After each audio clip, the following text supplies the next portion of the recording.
বছরে পাচার 2,40,000 কোটি ডলার। শ্বেতপত্র প্রণয়ন কমিটির কাজ চুরির বর্ণনা, চোর ধরা নয় বললেন দেবপ্রিয়। 15 আগস্ট শোক দিবসের ছুটি ঘোষণার রায় স্থগিত। জাতীয় স্লোগান হিসেবে জয় বাংলা বাতিল চেয়ে রাষ্ট্রপক্ষের আবেদন। মার্চে চূড়ান্ত ভোটার তালিকা প্রকাশ করবে নির্বাচন কমিশন। জটিলতা নিষ্পত্তিতে পৃথক 4টি কমিটি গঠন।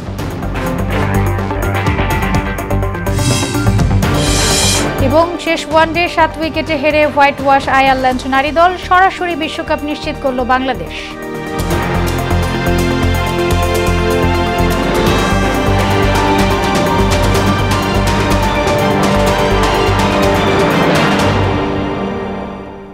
আসসালামু আলাইকুম, সবাইকে স্বাগত মোহনা সংবাদে। পুরোটা সংবাদ জুড়ে আছি আমি সোনিয়া ইসলাম। শুনছিলেন শিরোনাম, এবারে বিস্তারিত। শ্বেতপত্র প্রণয়ন কমিটির কাজ চুরির বর্ণনা দেয়া, চোর ধরা নয়। বিগত সরকারের 15 বছরের চামচা পুঁজিবাদ থেকে চোরতন্ত্রে নিয়ন্ত্রণ উন্নয়নের বর্ণনায় প্রকাশিত শ্বেতপত্রে উঠে এসেছে বলে জানালেন কমিটির প্রধান ডক্টর দেবপ্রিয় ভট্টাচার্য। প্রকাশিত তথ্য অনুযায়ী গত 15 বছরে দেশ থেকে 2,40,000 কোটি মার্কিন ডলার পাচার হয়েছে। আরও জানাচ্ছেন ওবায়দুল হক মারুফ। তাদের ভিতরে সবচেয়ে যে কটি নাম আগারগাঁয়ে পরিকল্পনা কমিশনে বিগত 15 বছরে পতিত আওয়ামী লীগ সরকারের দুর্নীতির ফিরিস্তি তুলে ধরতে শ্বেতপত্র প্রণয়ন কমিটির এ সংবাদ সম্মেলন। এতে হাসিনা সরকারের শাসনামলের দুর্নীতি, লুণ্ঠন ও আর্থিক কারচুপির নানা তথ্য উঠে আসে। শ্বেতপত্র প্রণয়ন কমিটির দেশের 10% মানুষ 85% সম্পদ ভোগ করছে জানিয়ে সাংবাদিকদের প্রশ্নের জবাবে নিজ নিজ পর্যবেক্ষণ তুলে ধরেন কমিটির সদস্যরা। বিদ্যুৎ এবং জ্বালানিতে সংকট সৃষ্টি হয়েছিল, তার প্রেক্ষিতে 2010 সালে পলিসি করেই দুর্নীতির পথ সুগম করা হয়েছে। আমাদের ঘাড়ে এবং আমাদের পরবর্তী প্রজন্মের ঘাড়ে দুর্নীতির মাধ্যমে এই মেগা প্রকল্প থেকে যে টাকা পাচার হয়েছে সেটা কিন্তু আমাদের কাছে থেকে যাচ্ছে। একটা হলো সামষ্টিক অর্থনৈতিক স্থিতিশীলতা, ম্যাক্রো ইকোনমিক স্টেবিলিটি। দ্বিতীয় হলো নীতির সংস্কার, পলিসি রিফর্মস। আর তৃতীয় হলো জবাবদিহিমূলক প্রতিষ্ঠান গড়ে তোলা, ইনস্টিটিউশনাল অ্যাকাউন্টেবিলিটি। এই তিনটাই হলো সিঁড়ি, এর বাইরে বের হওয়ার কোনো পথ নেই। এই থেকে বের করে বাংলাদেশের উন্নয়নের প্রকৃত চিত্র বের করে সামনের দিনের উন্নয়নের পরিকল্পনা। সরকারের কোনো প্রকার হস্তক্ষেপ ছাড়াই কমিটি অনুসন্ধান করে রিপোর্ট প্রদান করেছে বলে জানান শ্বেতপত্র প্রণয়ন কমিটির সভাপতি দেবপ্রিয় ভট্টাচার্য। চামচা পুঁজিবাদের থেকে কিভাবে চোরতন্ত্রে চলে গেল, আপনার নির্বাহী বিভাগ বলেন অথবা আপনি বিচার বিভাগ বলেন, তারা সকলে যখন গোষ্ঠীবদ্ধভাবে একটি চুরির অংশ হয়ে যায় সেটাই তখন চোরতন্ত্র। এই 3টি নির্বাচন এইটা বিষবৃক্ষ সৃষ্টি করেছে এই চোরতন্ত্রের। সরকারের পক্ষ থেকে যেই সমস্ত পদক্ষেপগুলো নেওয়া হয়েছে তার একটি সুনির্দিষ্ট পেশাগত বিস্তারিত বিবরণ জনসমক্ষে দিলে পরে লোকের কাছে বোধগম্য হবে আসলে এই সরকার এই পদ্ধতিতে কি নিয়েছে। দেশের জন্য অবদান রাখতে কমিটি নিঃস্বার্থভাবে কাজটি করেছে বলেও জানান দেবপ্রিয়। তারা সকলেই কিন্তু বিনা পারিশ্রমিকে কাজ করেছেন। ওবায়দুল হক মারুফ, মোহনা সংবাদ, ঢাকা। জুলাই আগস্টে সংঘটিত গণহত্যার অভিযোগে মানবতা বিরোধী অপরাধের মামলায় আওয়ামী লীগ সরকারের সাবেক 2 মন্ত্রী আমির হোসেন আমু ও অ্যাডভোকেট কামরুল ইসলামকে আগামী 4 ডিসেম্বর ট্রাইব্যুনালে হাজির করার নির্দেশ দিয়েছে আন্তর্জাতিক অপরাধ ট্রাইব্যুনাল। এদিকে 15 আগস্টকে জাতীয় শোক দিবসের ছুটি ঘোষণা করে হাইকোর্টের রায় আপিল বিভাগে স্থগিত করেছেন বলে জানিয়েছেন অতিরিক্ত অ্যাটর্নি জেনারেল ব্যারিস্টার অনিক আর হক। আরও জানাচ্ছেন কাজী পাপ্পু। 2009 সালে 15 আগস্টকে জাতীয় শোক দিবস হিসেবে ঘোষণা করে হাইকোর্ট, যা এতদিন পালিত হয়ে আসছিল। তবে চলতি বছর এটি পালন না করে স্থগিত করা হয়। এখন পুরো রায়টি স্থগিত চায় রাষ্ট্রপক্ষ। সরকার পক্ষ মনে করেছে যে এটি সম্পূর্ণভাবে যে সময়কার যে গভর্নমেন্ট থাকবে তাদের এটা একটা পলিটিক্যাল কোয়েশ্চেন, তো সেইটার বিরুদ্ধে আপিল করা হয়েছিল এবং আপিল করার আমাদের আপিলের লিভের শুনানি করে রায়টাকে স্থগিত করে দেওয়া হয়েছে। এদিকে জুলাই আগস্টে গণহত্যার অভিযোগে আওয়ামী লীগের প্রেসিডিয়াম সদস্য ও সাবেক মন্ত্রী কামরুল ইসলাম এবং আমির হোসেন আমুকে গ্রেফতার দেখাতে আবেদন করে প্রসিকিউশন। পরে আদালতে রাষ্ট্রপক্ষে শুনানি করেন প্রসিকিউটর গাজী MH তামিম। শুনানি শেষে এই দুই আসামিকে আগামী ৪ ডিসেম্বর ট্রাইব্যুনালে হাজির করার নির্দেশ দেন। ১৪ দলের সমন্বয়ক এবং ১৪ দলের অন্যতম নেতা ছিলেন। যে মিটিংয়ে কারফিউ জারির সিদ্ধান্ত হয়, দেখা মাত্র গুলির নির্দেশ হয়, সেই সমাবেশে উনি একজন অন্যতম নীতি নির্ধারক হিসেবে উপস্থিত ছিলেন। অ্যাডভোকেট কামরুল ইসলাম সাহেব তার নির্দেশে এবং পরামর্শে ছাত্র জনতার উপরে আইন শৃঙ্খলা বাহিনী এবং বিশেষ করে ছাত্রলীগ আওয়ামী লীগদের ক্যাডার বাহিনী নির্বিচারে গুলিবর্ষণ করেছে। গুমের অভিযোগে র‍্যাব ২ এর সাবেক পুলিশ সুপার মহিউদ্দিন ফারুকী ও বরিশাল রেঞ্জের অতিরিক্ত পুলিশ সুপার আলেপুদ্দিনকে কারাগারে পাঠানোর নির্দেশ দিয়েছেন আন্তর্জাতিক অপরাধ ট্রাইব্যুনাল। তাদের দুইজনকে ২০ ফেব্রুয়ারি আদালতে হাজির করার জন্য পরবর্তী দিন ধার্য করেন আদালত। এই গুম ভিকটিমরা নিজেই আমাদের কাছে অভিযোগ করেছে। আলেপুদ্দিনকে আনা হয়েছে, সে ছিল গুমের মাস্টারমাইন্ড। আনুমানিক প্রায় অর্ধ শতাধিক গুমের অভিযোগে আমরা তার বিরুদ্ধে অভিযোগ। এদিকে জয় বাংলাকে জাতীয় স্লোগান ঘোষণা করে হাইকোর্টের দেওয়া রায় স্থগিত চেয়ে আবেদন করেছে রাষ্ট্রপক্ষ। সোমবার এর তথ্য জানান অতিরিক্ত অ্যাটর্নি জেনারেল ব্যারিস্টার অনিকার হক। এছাড়া পিলখানা হত্যাকাণ্ডের প্রকৃত কারণ উদ্ঘাটনে জাতীয় স্বাধীন কমিশন গঠন করেছে সরকার। বিচারপতি ফারা মাহবুবের নেতৃত্বাধীন হাইকোর্ট বেঞ্চকে এর তথ্য জানিয়েছে রাষ্ট্রপক্ষ। কাজী পাপ্পু, মোহনা সংবাদ, ঢাকা। ১ জানুয়ারি ১৭ লাখ নতুন ভোটার তালিকাভুক্ত হবেন। আর মার্চে বাড়ি বাড়ি গিয়ে ভোটার তালিকা হালনাগাদ করে চূড়ান্ত তালিকা প্রকাশ করবে নির্বাচন কমিশন। দুপুরে নির্বাচন ভবনে চতুর্দশ কমিশনের প্রথম সভা শেষে এসব তথ্য জানান নির্বাচন কমিশনার আবুল ফজল সানাউল্লাহ। বিদ্যমান জটিলতা নিষ্পত্তিতে ৪ নির্বাচন কমিশনারকে প্রধান করে পৃথক ৪টি কমিটি করা হয়েছে বলেও জানান তিনি। বিস্তারিত মনিরুল ইসলামের প্রতিবেদনে। ভোটার তালিকা হালনাগাদ, জাতীয় সংসদের সীমানা নির্ধারণ, জটিলতা নিরসন সহ সুনির্দিষ্ট ৪টি বিষয় নিয়ে বৈঠক করে নির্বাচন কমিশন। দায়িত্ব গ্রহণের পর নাসিরউদ্দিন কমিশনের এটিই প্রথম বৈঠক। বেলা ১১টায় নির্বাচন ভবনে সিইসি এএমএম নাসিরউদ্দিনের সভাপতিত্বে শুরু হওয়া বৈঠক চলে টানা ৩.৫ ঘণ্টা। এতে অংশ নেন ৪ কমিশনার আনোয়ারুল ইসলাম সরকার, আব্দুর রহমানুল মাসুদ, তহমিদা আহমদ ও আবুল ফজল সানাউল্লাহ। এ ৪ জনকে প্রধান করে গঠিত হয় পৃথক ৪ কমিটি। আইন ও বিধিমালা সংস্কার কমিটি, এটার সাথে থাকবেন মাননীয় নির্বাচন কমিশনার আব্দুর রহমানুল মাসুদ। সীমানা পুনর্নির্ধারণ, জাতীয় স্থানীয় সরকার প্রতিষ্ঠানের নির্বাচন প্রস্তুতি, ভোট কেন্দ্র স্থাপন, ভোট গ্রহণকারী কর্মকর্তাদের প্যানেল প্রস্তুত ও তদারকি কমিটি। এটার সাথে থাকবেন মাননীয় নির্বাচন কমিশনার আনোয়ারুল ইসলাম সরকার। এবং নিয়োগ, পদোন্নতি, প্রশাসনিক সংস্কার ও পুনর্বিন্যাস এবং দক্ষতা উন্নয়ন সংক্রান্ত কমিটির প্রধান থাকবেন মাননীয় নির্বাচন কমিশনার তাহমিদা আহমেদ। সংসদীয় সীমানা নির্ধারণ নিয়ে এদিন কোনো সিদ্ধান্ত না হলেও ভোটার তালিকা হালনাগাদ করে চূড়ান্ত তালিকা প্রকাশ নিয়ে সিদ্ধান্ত নেয় কমিশন। বৈঠক শেষে সাংবাদিকদের সঙ্গে কথা বলেন নির্বাচন কমিশনার আবুল ফজল সানাউল্লাহ। এই বছরের হালনাগাদ যে প্রক্রিয়া, সেই প্রক্রিয়াটা সম্পন্ন হয়ে যাবে। আপনারা জানেন যে ১ জানুয়ারিতে যে ডাটাটা হয়, সেই ডাটাটা ২রা জানুয়ারি থেকে শুরু করে ২রা মার্চ পর্যন্ত আমরা বিভিন্ন শুনানি ইত্যাদি সম্পন্ন করে ২রা মার্চে খসড়া প্রণয়ন করি। সো আমাদের ২০২৫ সালে ২রা মার্চে খসড়া প্রণীত হয়ে যাবে।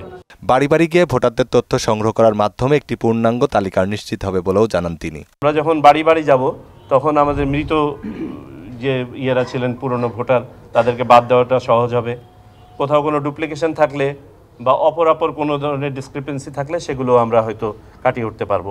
তথ্য সংগ্রহ সহ যাবতীয় কার্যক্রম সম্পন্ন করতে ৬ মাসের মতো সময় লাগবে বলেও জানান সানাউল্লাহ। জাতীয় পরিচয়পত্র, ভোটার তালিকা। মনিরুল ইসলাম, মোহনার সংবাদ, ঢাকা। আওয়ামী লীগ গত ১৬ বছর ধরে বিএনপিকে নির্মূলের পায়তারা করছিল বলে অভিযোগ করলেন বিএনপির স্থায়ী কমিটির সদস্য আমির খসরু মাহমুদ চৌধুরী। আর ২১শে আগস্ট গ্রেনেড হামলা মামলার হাইকোর্টের রায়ে বিচার বিভাগের স্বাধীনতা ফিরেছে বলে মন্তব্য করেছেন দলের স্থায়ী কমিটির সদস্য হাফিজ উদ্দিন আহমদ। আরও জানাচ্ছেন তানজিদ ভুঁইয়া। সমসাময়িক বিষয়ে সাংবাদিকদের সঙ্গে কথা বলেন দলের স্থায়ী কমিটির সদস্য আমির খসরু মাহমুদ চৌধুরী। বেগম জিয়াকে জেলে পাঠাতে হবে তার জনপ্রিয়তার জন্য, তারেক রহমান সহ তার বিএনপি নেতাদের যেটা রাজনৈতিক ক্যারিয়ার ধ্বংস করতে হবে, কারণ তার তো থাকার আর কোনো সুযোগ নেই। আপনি যখন জনগণের ভোট কেড়ে নেবেন, এই জায়গায় যদি আপনাকে থাকতে হয় তো আপনাকে এইভাবেই থাকতে হবে।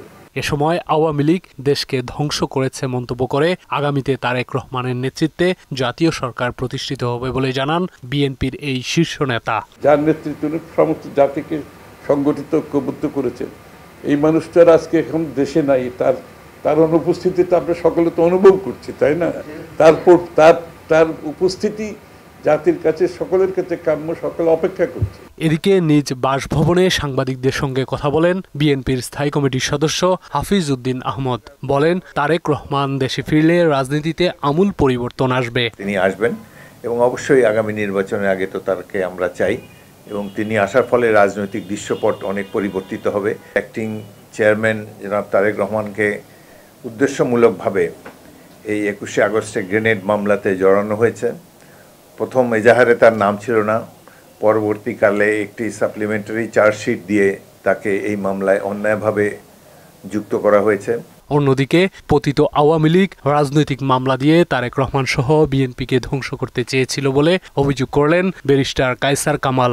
শেখ হাসিনা ওয়াজেদ বা আওয়ামী লীগ তারাই কখনোই চাননি যে 21শে আগস্টের এই হিনিয়াস ক্রাইমটার সুষ্ঠু বিচার হোক, সুষ্ঠু তদন্ত হোক। জনাব তারেক রহমান সাহেব চাচ্ছেন ওনার প্রত্যেকটা মামলাই আইনগত পদক্ষেপ নেওয়ার মাধ্যমে নিষ্পত্তি হোক।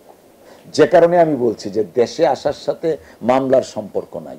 আইনি প্রক্রিয়ার মাধ্যমেই তিনি দেশে ফিরবেন বলেও জানান এই আইনজীবী। মামলার সাথে ওনার দেশে আসার কোনো সম্পর্ক নেই, কারণ প্রত্যেকটা মামলাই বানোয়াট, মিথ্যা। তানজিদ ভুইয়া, মোহনা সংবাদ, ঢাকা। চট্টগ্রামে আইনজীবীকে হত্যা করে উগ্রবাদীরা দেশকে তপ্ত শ্মশানে পরিণত করতে চেয়েছিল বলে মন্তব্য করেছেন জামায়াত ইসলামীর আমির ডক্টর শফিকুর রহমান। সকালে ঝালকাঠিতে এক সমাবেশে প্রধান অতিথির বক্তব্যে তিনি কথা বলেন। এদেশে হিন্দু, মুসলিম, বৌদ্ধ, খ্রিস্টান ঐক্যবদ্ধভাবে বসবাস করছে উল্লেখ করে এই সম্প্রীতি কোনোভাবে নষ্ট হতে দেয়া যাবে না বলেও জানান জামায়াত আমির। এমন বাংলাদেশ প্রয়োজন যেখানে মসজিদ, মন্দির, মঠ, প্যাগোডা কিংবা চার্চ পুরোটাই পাহারা দেওয়ার দরকার পড়বে। মিলেমিশে আমাদের সুন্দর বাগানে আমরা থাকবো। যার যার কাজ, যার যার ধর্ম, সে তার রুচি এবং তার চিন্তা অনুযায়ী সে আদায় করবে। সেখানে কেউ হস্তক্ষেপ করার দুঃসাহস দেখাবে না। একজন আইনজীবীকে কিছু উগ্র গোষ্ঠী হত্যা করলো। তারা চেয়েছিল এর মাধ্যমে বাংলাদেশকে তপ্ত একটা শ্মশানে পরিণত করবে। পার্শ্ববর্তী দেশ ভারতের মিডিয়া বাংলাদেশ নিয়ে অপপ্রচার ও মিথ্যা প্রচারণা চালাচ্ছে বলে মন্তব্য করেছেন স্বরাষ্ট্র উপদেষ্টা জাহাঙ্গীর আলম চৌধুরী। সকালে রংপুরের পীরগঞ্জে শহীদ আবু সাঈদের কবর জিয়ারত ও পরিবারের সদস্যদের সাথে সাক্ষাৎ শেষে কথা বলেন তিনি। দেশের উন্নতির জন্য এবং আইন শৃঙ্খলা পরিস্থিতি নিয়ন্ত্রণে সবাইকে একযোগে কাজ করার আহ্বান জানান তিনি।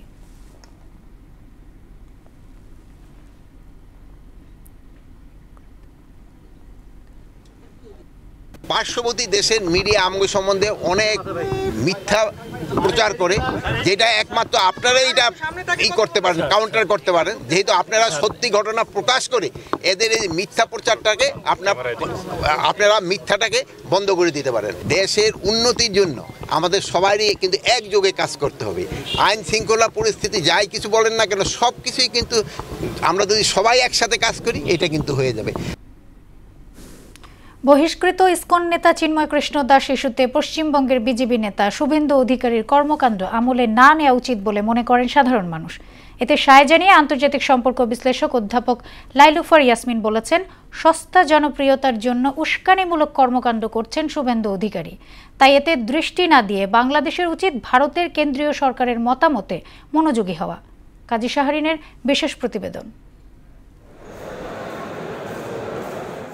সম্মিলিত সনাতনী জাগরণ জোটের মুখপাত্র চিন্ময় কৃষ্ণ দাসের গ্রেফতার ও সংখ্যালঘুদের ওপর কথিত হামলার ঘটনা নিয়ে ভারতের প্রধান হিন্দুত্ববাদী দল বিজেপির পশ্চিমবঙ্গ নেতারা কর্মী সমর্থকদের নিয়ে আন্দোলন করছেন। এদেরই একজন শুভেন্দু অধিকারী। চিন্ময় দাসকে মুক্তি না দিলে বাংলাদেশ সীমান্ত বন্ধ করে দেওয়ার হুমকি দেন বিধানসভার এই বিরোধী দলনেতা। এমনকি কর্মী সমর্থক ও সাঙ্গপাঙ্গদের নিয়ে কলকাতায় বাংলাদেশ হাই কমিশন ঘেরাও কর্মসূচিও পালন করেন তিনি। ভারত বিরোধী কথা বলা বন্ধ করো। তার এমন আচরণে কড়া প্রতিক্রিয়া জানিয়েছেন বাংলাদেশের সাধারণ মানুষ। প্রতিবেশী দেশের একটি বিচারাধীন বিষয়ে রাজ্যের কোনো বিরোধী নেতার এমন উশৃঙ্খল আচরণ ঠিক নয় বলে মনে করেন তারা। ভারত যেটা চাচ্ছে আমাদের বাংলাদেশকে ঘেরাও করার জন্য, সীমান্ত ঘেরাও করার জন্য, এটা আমরা বাংলাদেশ তো এটা আমরা কখনো মেনে নেব না। মুখে একজন বললো যে এটা বাংলাদেশের সীমান্ত অতিক্রম বন্ধ করে দিবে, কিন্তু এটা তো মুখে বললেই হয়ে যাবে না। চিন্ময় দাস সে যদি দোষী হয় তাহলে আমাদের আইন আদালত আইনি প্রক্রিয়া সে প্রুভ করুক। এইভাবে তো একটা রাজনৈতিক বা আপনি সাম্প্রদায়িক ইস্যু নিয়ে মন্তব্য করা ঠিক হয় না। ইন্ডিয়া সরকার তো কোনো আর কথা বলেনি, এটা ওনার একান্ত ব্যক্তিগত, উনি ব্যক্তিগতভাবে হয়তো ওনার নিজ থেকে সেই কথাটা বলছে। 28টি রাজ্য ও কেন্দ্রশাসিত অঞ্চলের বিশাল দেশ ভারতের রাজধানী দিল্লি। ফলে আন্তর্জাতিক কোনো বিষয়ে কেবল কেন্দ্রীয় সরকারের মতামত জানানোর এখতিয়ার আছে বলে মনে করেন বিশেষজ্ঞরা। দিল্লি থেকে কিন্তু এই ধরনের কোনো ইনসেন্ডিয়ারি বা উত্তেজক কোনো কথা কিন্তু বলা হয়নি। সেক্ষেত্রে আমার মনে হয়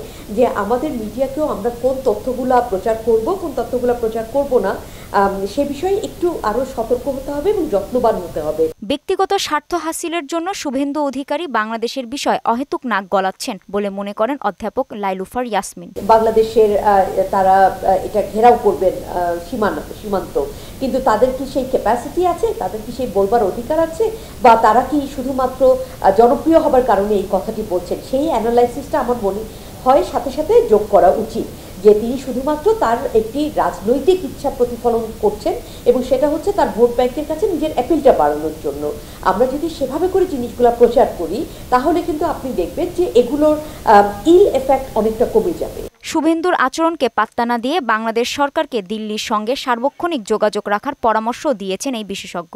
বাংলাদেশের সকল রাজনৈতিক দলের সাথে কিভাবে সুসম্পর্ক রাখা যায়। কাজী শাহরিন, মোহনা সংবাদ। রাজধানীতে শুরু হয়েছে টিসিবির চলতি মাসের পণ্য বিক্রি কার্যক্রম। সাশ্রয়ী মূল্যে অতি প্রয়োজনীয় পণ্য কিনতে সারিবদ্ধভাবে ট্রাকের সামনে ভিড় করেছেন নির্ময়ের মানুষ। 2 কেজি ডাল, 2 লিটার তেল ও 1 কেজি আলু বিক্রি হচ্ছে বাজারে নির্ধারিত অর্ধেক মূল্যে। কম দামে কিনতে পেরে খুশি নির্ময়ের মানুষ। আরও জানাচ্ছেন মুদাসসির আলী। বাজারে নিত্যপণ্যের চড়া মূল্যে নাভিশ্বাস সীমিত আয়ের মানুষদের। টিসিবির গাড়ি দেখে তাই ভিড় জমেছে রাস্তায়। কম দামে পণ্য কিনতে দীর্ঘ লাইনে দাঁড়িয়ে থাকছেন অনেকে। যারা পেরেছেন কিনতে তারা যথেষ্ট খুশি। সরকারকে ধন্যবাদও জানাচ্ছেন তারা। সরকারকে অনেক ধন্যবাদ, কারণ এই সরকারের সময় আমরা খোলা বাজারে মাল পাচ্ছি, ওই দোকানের থেকে এখানে অনেক কম। আমরা টিসিবির মাল পাওয়া খুবই আনন্দিত, একটু কম দামে পাইতেছি। 3 আইটেমের প্যাকেজ 360 টাকা। বাজারে 1 কেজি মসুরের ডাল যেখানে 140 টাকা, সেখানে 2 কেজি মিলছে 1.20-এ। আলু মিলছে 40 টাকায়। 200 টাকা তেল, 1 কেজি আলু 40 টাকা, 2 কেজি আলু 120 টাকা, মোট 360 টাকা। তেলের ডাল যেমন 15 দিন চলে, মাসের 2 বেতন পাইতাম তো ভালো। ডাল 2 কেজি 120 টাকা, তেল 200 টাকা, 2 কেজি 2 লিটার, আর আলু হলো 1 কেজি। পণ্য বিক্রিতে কেউ কেউ অভিযোগ করেছেন কিছু অনিয়মের। শৃঙ্খলা বজায় থাকলে সবাই উপকৃত হতে পারত বলে জানিয়েছেন কয়েকজন।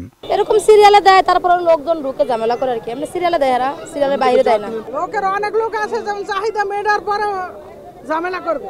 কার্ড বা কোনো প্রকার কাগজ ছাড়াই টিসিবি থেকে পণ্য কিনছে মানুষ। যোগানে কোনো সংকট নেই বলে জানায় টিসিবি। মুদাসসির আলী, মোহনা সংবাদ, ঢাকা। এবার দেশের বাইরের খবর। ফিলিস্তিনের অবরুদ্ধ গাজায় ইসরায়েলি বর্বর হামলায় 24 ঘন্টায় আরও 47 জনের মৃত্যু হয়েছে, আহত হয়েছে শতাধিক। গত অক্টোবর থেকে চলা তাণ্ডবে গাজায় সিংহভাগ ফিলিস্তিনি এখন সর্বহারা। শরণার্থী শিবিরে স্থান সংকুলন না হওয়ায় বিভিন্ন জায়গায় তাঁবু টাঙিয়ে কোনো মতে দিন পার করছেন বাস্তুচ্যুত লাখো মানুষ। আবার সেই আশ্রয়টুকু ভেসে যাচ্ছে ঝড় বৃষ্টির মতো প্রাকৃতিক দুর্যোগে। বিস্তারিত জানাচ্ছেন কাজী শাহরিন।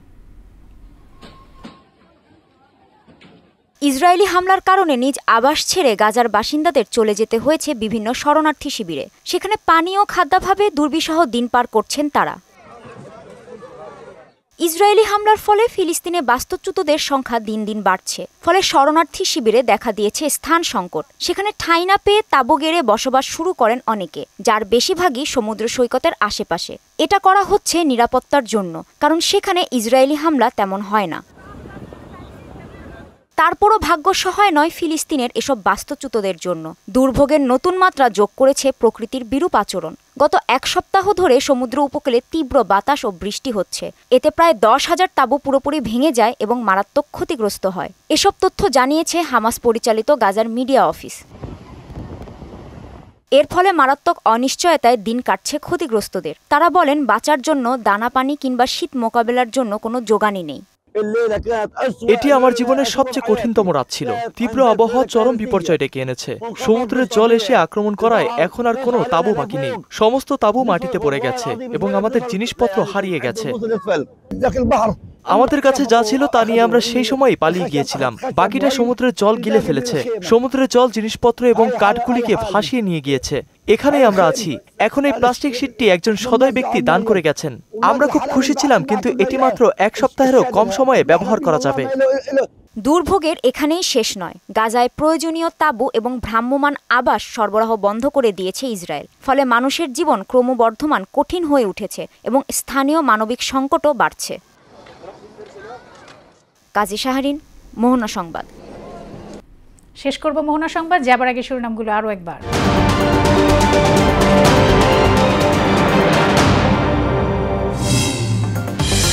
15 বছরে পাচার 2,40,000 কোটি ডলার। শ্বেতপত্র প্রণয়ন কমিটির কাজ চুরির বর্ণনা, চোর ধরা নয় বললেন দেবপ্রিয়। 15 আগস্ট শোক দিবসের ছুটি ঘোষণার রায় স্থগিত। জাতীয় স্লোগান হিসেবে জয় বাংলা বাতিল চেয়ে রাষ্ট্রপক্ষের আবেদন। মার্চে চূড়ান্ত ভোটার তালিকা প্রকাশ করবে নির্বাচন কমিশন। জটিলতা নিষ্পত্তিতে পৃথক 4টি কমিটি গঠন।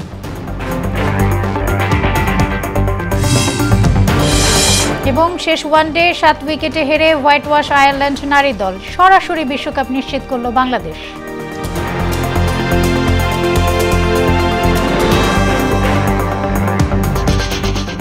এই ছিল মোহনা সংবাদে। পরবর্তী সংবাদ রাত 9টায়। এর আগে সন্ধ্যা 7টায় দেখবেন সংবাদ এক নজরে। মোহনার সবশেষ খবর জানতে ভিজিট করুন www.mohana.tv। সংবাদ দেখতে পারেন ফেসবুক, ইউটিউবে। এতক্ষণ সঙ্গে থাকার জন্য ধন্যবাদ সবাইকে।